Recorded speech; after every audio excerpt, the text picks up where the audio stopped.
You know, many people won't want to hear what I have to say about this, including some of Trump's most vocal and ardent supporters, but U.S. involvement in the idea of Iranian regime change goes back more than 2 decades, and plans for it go back more than 2 decades.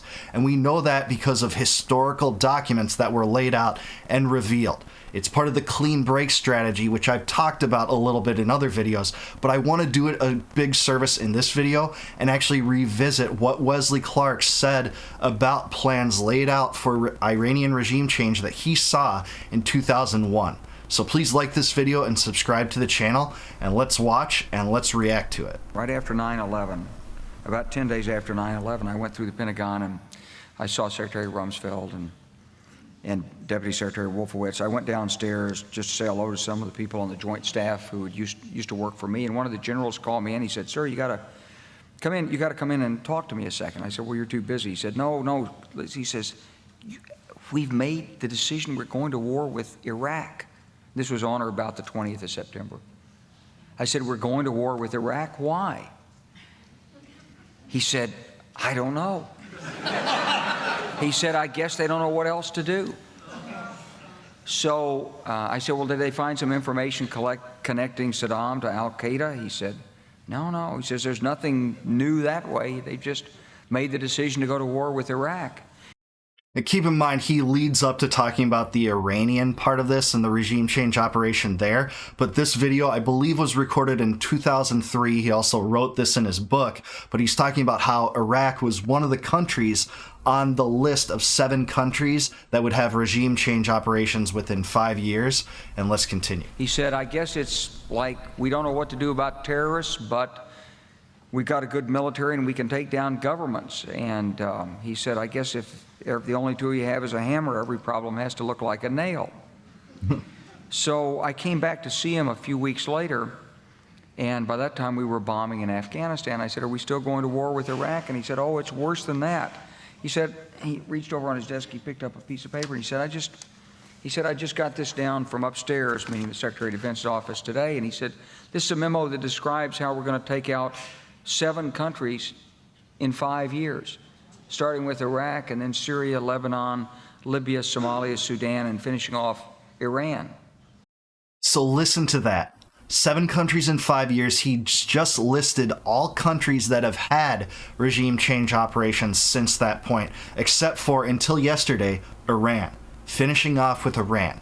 That's something that Israel's always wanted, and that's something that there were plans for back at this time. It comes from a 1996 memo put into action during the Bush administration that he saw in 10 days after 9/11. They had laid these plans out long ago. I said, "Is it classified?" He said, "Yes, sir."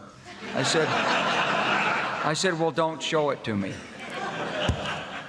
And I saw him a year or so ago, and I said, "You remember that?" He said, "Sir, I didn't show you that memo. I didn't show it to you." I'm sorry, what did you say his name was? I'm not going to give you his name. So go through the countries again. Well, starting with Iraq, then Syria and Lebanon, then Libya, then Somalia and Sudan, and then back to Iran. So when... It's like clockwork. They don't even hide their plans. They bring all the plans into fruition, even when it's been revealed by a presidential candidate on his presidential campaign. They don't take any effort to even, once the cover is blown on it, to modify the plans just a little bit. It still comes to fruition. In a world where there were real journalists out there, and there are some, Aaron Mattei, there's Glenn Greenwald and Max Blumenthal and Matt Taibbi. In a world full of those people, this would be the biggest story in terms of foreign policy, and it would have been at that time. But this was, of course, brushed over in an era where the corporate media essentially controlled everything. There wasn't this new independent media and a world of podcasters. But this was a stunning revelation that has come to fruition. And that's what we mean when we talk about the clean break strategy. They had always planned this. And, all these illusions of negotiations may have just been that. We know that some of them did come to fruition under the JCPOA under Obama with Iran. And whether you believe Trump or not, how seriously he was involved in discussions and how seriously he wanted to avert war with Iran, is anyone's guess. I don't know if I'll fully ever know in my entire life, but he sure seems to have yielded to the neocons and Netanyahu, who said he wants the Libyan model in Iran, and he wants regime change there. You look at Iran, you say, is it a replay? It's not exactly a replay, but here's the truth, that Iran from the beginning has seen that the presence of the United States in Iraq was a threat. A blessing, because we took out Saddam Hussein and the Baathists. They couldn't handle them. We took care of it for them. But also a threat because they knew that they were next on the hit list. And so, of course, they got engaged. They lost 1 million people during the war with Iraq. And they've got a long and unprotectable, unsecurable border. So it was in their vital interest to be deeply involved inside Iraq. They tolerated our attacks on the Baathists. They were happy we captured Saddam Hussein, but they're building up their own network of influence, and to cement it, they occasionally give some military assistance and training and advice, either directly or indirectly, to both the insurgents and to the militias. And that's the truth. These regime change operations always become power vacuums where foreign countries, elements within them move in and try to take advantage of the situation. That's actually why the Saudis did not want the U.S. to get in a war with Iraq, because they knew that would mean increased Iranian influence. And that is what happened. Now Iraq is ruled by ISIS. So that's what happens after you remove these regimes, create puppet regimes that aren't popular, that you try to promote and propagandize as, a new boom of democracy. This is what follows inevitably. And if you're Iran, and if you see this video and you see that this is revealed, that these plans were laid out long in the past, if you're part of the government, what makes you think that you can trust the U.S. in any negotiations when, 25 years ago, and, throughout various saber rattling in the administrations to come, there were plans laid out for a regime change operation in your country. It's hard for me to believe, that entity can ever be fully trusted. And it's a wonder that the JCPOA happened under Obama. in that sense, it's not exactly parallel, because there has been, I believe, continuous Iranian engagement. Some of it legitimate, some of it illegitimate. I mean, you can hardly fault Iran because they're offering to do eye operations for Iraqis who need medical attention. That's not an offense that you can go to war over, perhaps, but it is an effort to gain influence. And the administration has stubbornly refused to talk with Iran about their perception, in part because they don't want to pay the price with their our U.S. domestic political base, the right-wing base, but also because they don't want to legitimate a government that they've been trying to overthrow. If you were Iran, you'd probably believe that you were mostly already at war with the United States anyway, since we've asserted that their government needs regime change. I mean, Bush was open about the fact that Iran was one of three entities in what he called the axis of evil: North Korea, Iraq, and Iran. Like, this wasn't hidden by any respect. And the neocons always wanted regime change in Iran, particularly because the Israel lobby always wanted that too. Netanyahu has said it openly throughout the course of time, and they're always, 7 seconds away from acquiring a nuclear weapon. I looked at Twitter the other day. There's a long list of, I think, 33 individual situations in which Netanyahu warned that over the years, starting in like the 90s or early 2000s. It's crazy, and the U.S. needs to have no part in it. But again, it's crazy how prophetic all this is. Him talking about this now, in hindsight, looking back, this is 2003. So, and we've asked Congress to appropriate $75 million to do it, and we are supporting terrorist groups, apparently, who are infiltrating and blowing up things inside Iran. And if we're not doing it, let's put it this way, we're probably cognizant of it and encouraging it.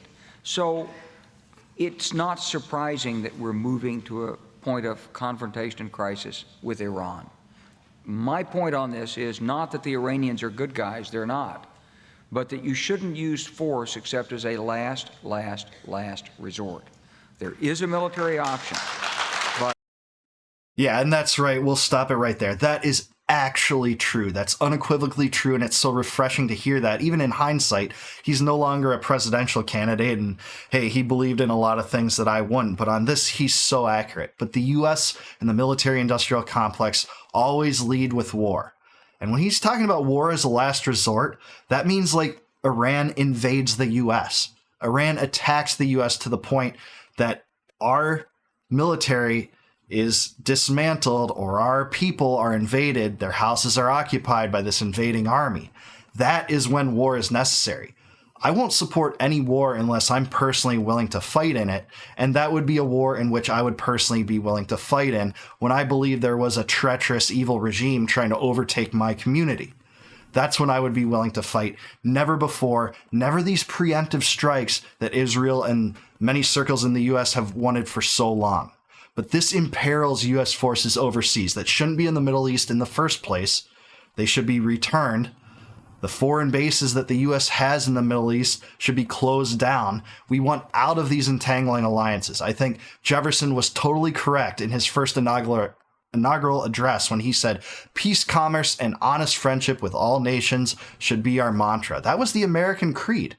George Washington warned similarly in his farewell address when he said, you know, these inflamed tensions will arise when you get into these alliances with foreign powers, because essentially what you're doing is you're just inheriting all the enemies of your so-called allies. Well, that's what the U.S. has done with Israel for so long. This has always been planned. It's part of the clean break strategy. And now the neocons got what they wanted, a clean sweep for the clean break. We'll see how this war with Iran goes, if it will culminate fully in regime change or not. But that is no doubt Israel's goal and the goal of the neocons the whole time. And Trump, if he wanted to stop that, he could have told Israel not to do it and be clear about it. And it's not like he can just not have any influence in that. The U.S. bankrolls Israel to the tune of over $4 billion a year, plus what they got in addition to that since October 7th, over $20 billion last year. They're on track to get more than that now, I believe. He could have stopped this from happening. He could have threatened that. But he's under the Israel lobby's influence. So are many politicians. Almost every presidential administration has had it. He's filled his cabinet with people that generally support these wars, that support Netanyahu no matter what, even if it's to the detriment of Americans, which it is. We can't afford this. We're about $37 trillion in debt and now opening a third military theater across the world. This is now in addition to Ukraine and Gaza that the U.S. is complicit in. And not only complicit when it comes to some of them, but the chief operator in some of them. Get the U.S. involved. It cannot be afforded to get dragged into this thing. But what do you guys think? Let me know in the comments below. Are you surprised to hear about the clean break strategy? Did you know about it? Did you know that regime change plans for Iran were laid out long ago? I want to hear from you. And please like this video, subscribe to the channel, and until I see you guys next time, no more war, no more debt, no more inflation, and no more empire. Peace out, guys. I'll catch you in the next one.